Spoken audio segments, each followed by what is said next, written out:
സംഖ്യ എന്ന് പറയുന്ന പലപ്പോഴും പല ആളുകളും എൻ്റെ അടുത്ത് ചോദിക്കുന്നുണ്ട്, നിങ്ങൾ ഈ സംഖ്യകൾ എന്നൊക്കെ പറയുമ്പോൾ അവർക്ക് ദേഷ്യം വരും, നിങ്ങൾ എന്തെങ്കിലുമൊക്കെ ചെയ്ത് കളയുമെന്നുള്ളത്. ഇതൊരു ജനാധിപത്യ രാജ്യമാണ്. അതോടൊപ്പം തന്നെ ഈ രാജ്യത്ത് പ്രതികരിക്കാനും എന്ത് കൊള്ളരുതായ്മ കണ്ടു കഴിഞ്ഞാൽ അതിനെല്ലാം എതിരെ സംസാരിക്കാൻ നമുക്ക് എല്ലാവർക്കും അവകാശമുണ്ട്.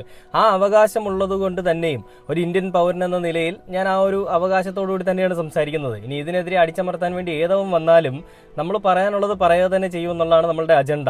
അപ്പോൾ കൊള്ളരുതായ്മകൾ എവിടെ കണ്ടാലും അവിടെ ശബ്ദമുയരണമെന്ന് വേടം പറഞ്ഞതുപോലെ തന്നെ അത് തന്നെയാണ് നമ്മളും ഫോളോ ചെയ്യുന്നത്. അല്ലെങ്കിൽ ഇവന്മാരെന്നും അടിമയാക്കി വെച്ചുകൊണ്ടിരിക്കും. അങ്ങനെ അടിമയായിട്ട് നിൽക്കാൻ താല്പര്യമുള്ള ആളുകൾ ഒന്നും മിണ്ടാതെ ഇതെല്ലാം കേട്ട് അവരങ്ങനെ ചെയ്തോട്ടെ എന്ന് പറഞ്ഞുകൊണ്ടിരുന്നാൽ മതി. ഓക്കെ, അപ്പോൾ നമുക്ക് വീഡിയോയിലേക്ക് പോവാം. അപ്പോൾ ദുൽഖർ സൽമാന്റെ വിഷയത്തിൽ മമ്മൂട്ടി എന്ന് പറയുന്ന ആ അതുല്യ നടനെയും മമ്മൂട്ടിയുടെ കുടുംബത്തിനെയും എല്ലാം പ്രതിപ്പട്ടികയിലേക്ക് ചേർത്തുകൊണ്ട് ക്രിസംഗി കുട്ടന്മാരുടെ ഒരു വലിയ നാടകം നമ്മൾ കണ്ടായിരുന്നു അല്ലേ.